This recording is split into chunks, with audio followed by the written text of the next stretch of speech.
Hello, 'tis I, 'tis me, Robertito. I'm over here now. I had a whole video planned. I kind of still may get into some of those things, but before I did want to get into that, I wanted to take a page from my dear friend through the internet that I only know through the internet, so you take that with a grain of salt, but she's been nice to me and has never done anything bad towards me. She tried to warn us all, by the way, of everything the two dingleberries have done thus far. Take a page from her book, Watcher's book. We'll start this off with a quip from Proverbs 16:18. Pride goes before destruction, a haughty spirit before the fall. Okay? Highlights several dangers associated with excessive pride or arrogance. Okay? These dangers can be understood on both personal and relational level. So we'll be general with it. It's what psychics are so good at. Relational generalities. Personal downfall and failure. The most direct interpretation of this proverb is that pride can lead to a person's downfall. When someone is excessively proud or arrogant, they must overestimate their abilities or fail to recognize the potential risks, leading to mistakes and failures. Any mistakes happen that you guys can think of? Strained relationships. Pride can cause friction in relationships. Arrogant individuals might struggle to maintain healthy relationships due to a lack of empathy and inability to admit wrongdoing. They've never once said sorry for any of the bullshit that they've done to any of us, even when they were dead wrong and we're supposed to be friends. Unbelievable. Or the tendency to belittle others. Sound like anybody? Moral blindness. Sound like anybody? Pride can cause friction in relationships. Oh wait, I just went over that, sorry. Pride can blind a person to their own faults and to the truth. A haughty spirit might prevent individuals from accepting constructive criticism or acknowledging their need to improve, or their need for improvement, hindering personal growth. So basically, if you can't ever see where your blind spots are and you don't ever work on them and you're not coachable, but still, the moral blindness though, ugh. I mean, how many of us were just kind of blind because we were, like, honestly, I thought that, like, I guess what this is saying is a haughty spirit may prevent individuals from accepting constructive criticism. The haughty spirit may also prevent individuals from really seeing through to what's going on in a certain situation. I think that happened to more than just one of us, right? Conflict and rivalry. Excessive pride can lead to unnecessary conflicts. Proud individuals might engage in power struggles, refuse to compromise, or insist on having their way, which can create tension and disputes with others. Sound like anybody you know? Literally, some of the most difficult people to work on who don't compromise, which is fine. Like, but they don't also clearly communicate. Like, and this is just for, like, if they have somebody who's, like, working on a project with them. Like, I'm sure Gina is just spending hours of time blindly trying to figure out whatever it is that they want and just making stuff, and then they're like, yeah, that one's good, that one's not. Yeah, that kind of thing. Just a lack of communication and loss of respect and honor. In many cultures, humility is valued over arrogance. Therefore, an individual who is perceived as overly proud may lose the respect and esteem of others. I think that goes for, groups of people, communities of people. Spiritual consequences. From a spiritual perspective, pride is often seen as a barrier to a deeper relationship with the divine. In many religious traditions, humility is considered a virtue,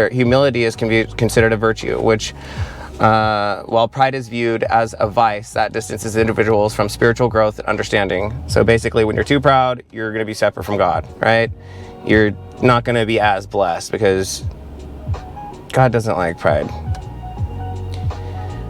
Complacency and stagnation. Excessive pride can lead to complacency, where individuals no longer strive to improve because they believe they are already superior or have achieved enough. This can lead to stagnation in personal and professional development.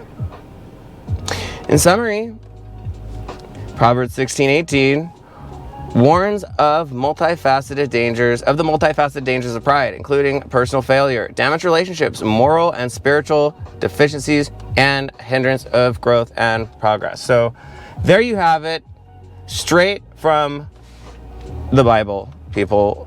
A little interpretation of what that scripture means, and I think it's great. I think it's really spot on. And the reason why I wanted to bring that up is because today, when I heard Jim talking, I don't listen to very much, and I just tune out. Like, I just don't have time to listen to them. It's hot air, it's bad energy, like, it's a waste of time. But when I heard him, I just felt like he was being really prideful. One of the things that definitely stood out to me was that he said that Scott Reich was promoting BJ's channel. So that was kind of a new piece of information that I wasn't really quite sure on. It's just all over the place, you know. They said we're a little group of people when, you know, every time Bob goes live, you know, the actual whole bulk of the community shows up. We're a community that really used to appreciate both of Jim and X, you know, but when you abuse each of us one by one, and it's all very public. See, that's also the part that you've done wrong. You've documented everything that you've done to each one of us publicly. So unlike the boss that takes you behind the scenes and beats you, so not all the other team members know what you got coached for, what the disciplinary action was for. It keeps you on a kind of equal playing field with them, right? Not only that, you've documented all of your bad behavior. So it doesn't even really require even a response in this video. So, you know, to all the other stuff that I heard, you know, like seagulls coming down for info. Oh, you mean like last night when a plant was sent over to Twin Mamas to pump for information? You know, you guys, anytime you guys have somebody call us and ask questions, it's so obvious. Yeah, it's just obvious that the questions are always really, really clear. Like, what are they up to? Have you talked to this person? Have they talked to that person? You're always trying to figure out, and you're so concerned. I finally figured out why they're so concerned about everybody talking to each other. Because if everybody is on the same freaking page, the gig is up, right? If person A, B, and C communicate to person D, E, and F that X, Y, and Z is taking place, then nobody's going to want to have anything to do with them. I think that's kind of what's happened here. They can use GS Vlog as a service all they want and increase their views artificially. It's very transparent. I'm just not even going to put any time or energy into validating anything else that's been said. It just doesn't matter. Except for Lacey H, I love you. I think you're great. Danielle, I think you're great. All of my friends that are on here that I made friends with over the past year and a half, I think you guys are great. And I'm super glad that a lot of us have been able to come together and look past some of the differences. Like, honestly, I've really even enjoyed some newer personalities in the group. They know who they are. So, because I've said so. But yeah, I think that's kind of it for now. One last thing that I'm going to address. Bob and I have talked, and we're still working together on how to correctly address whatever it was that took place. I've been 1,000% honest. Actually, this and then one more thing. I've been 1,050% honest about everything helping Bob with his computer stuff. Helping somebody with their computer stuff, if anybody knows that does technology help, it's easier if you can remote in. We use TeamViewer. You and your kids, your grandkids, your family members, you can use it. It's a safe thing to use between you and somebody that you know.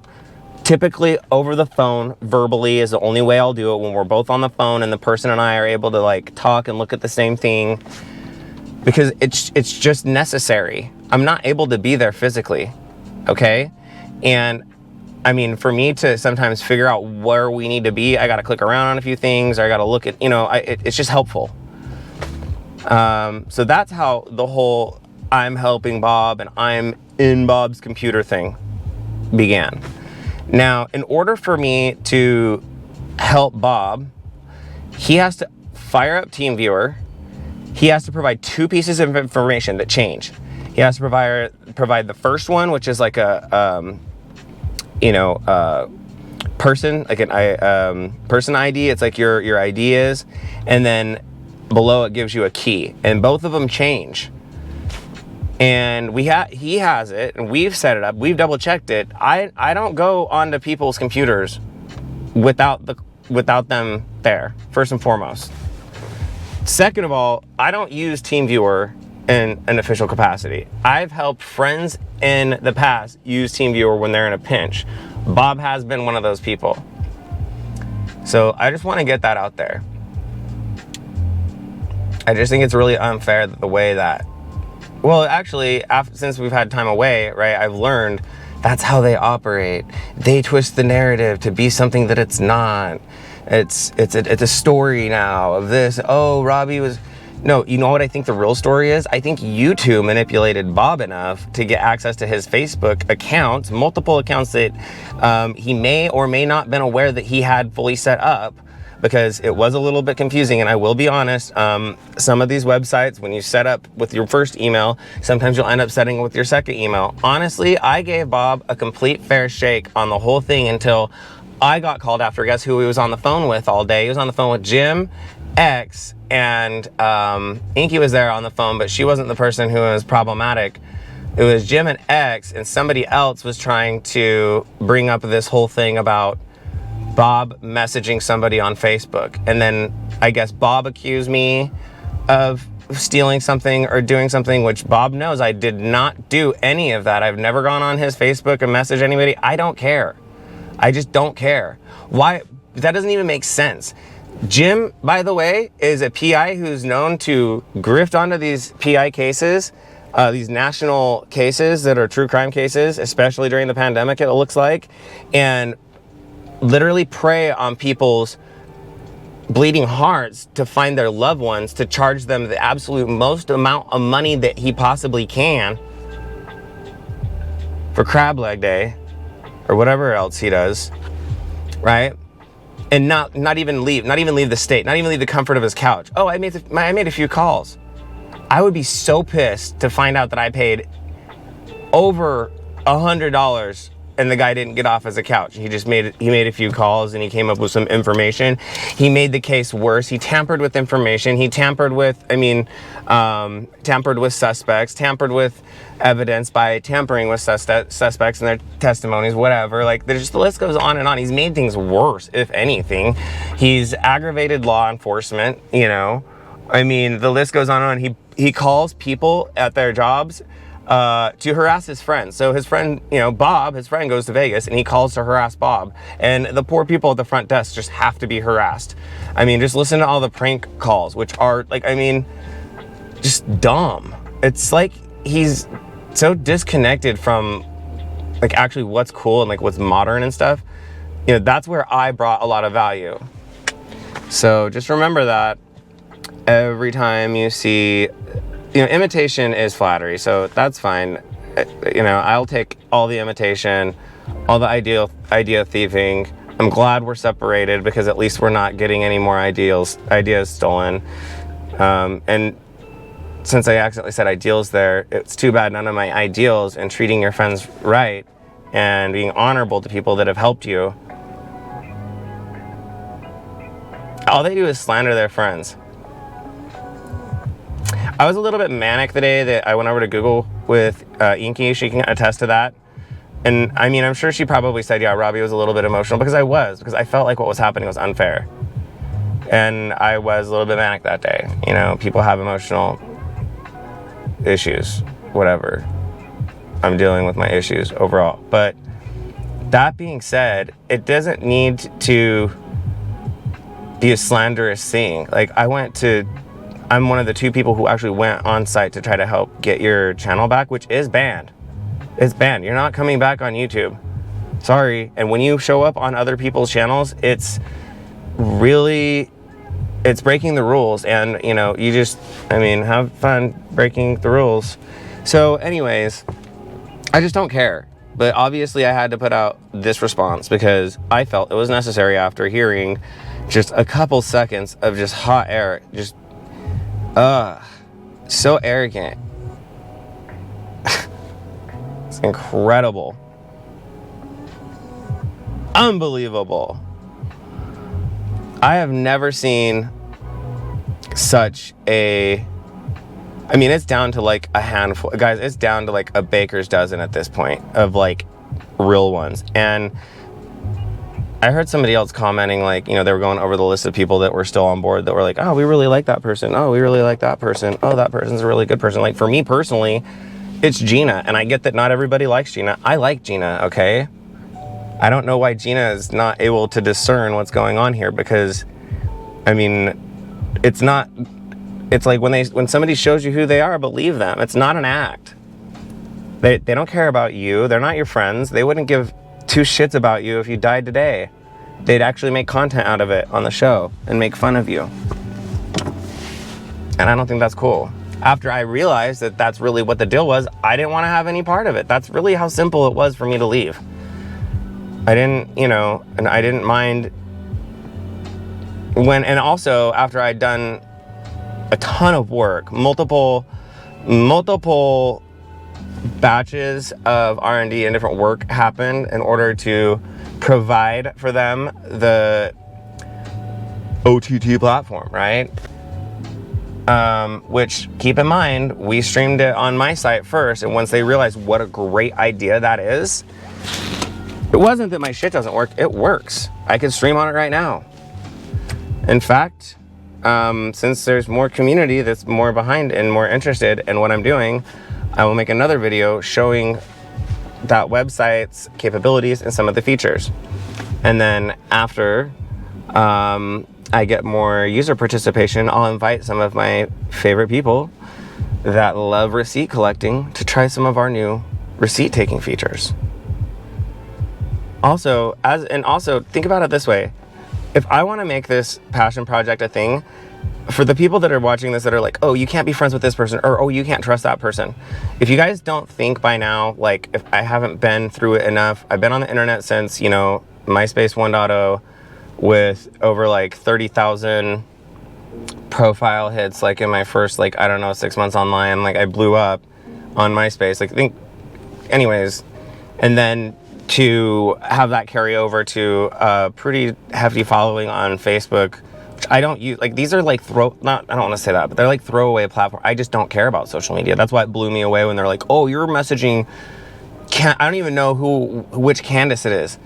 To the people that are being harassed by anybody that are related to these true crime cases, first of all, record everything, because it's criminal.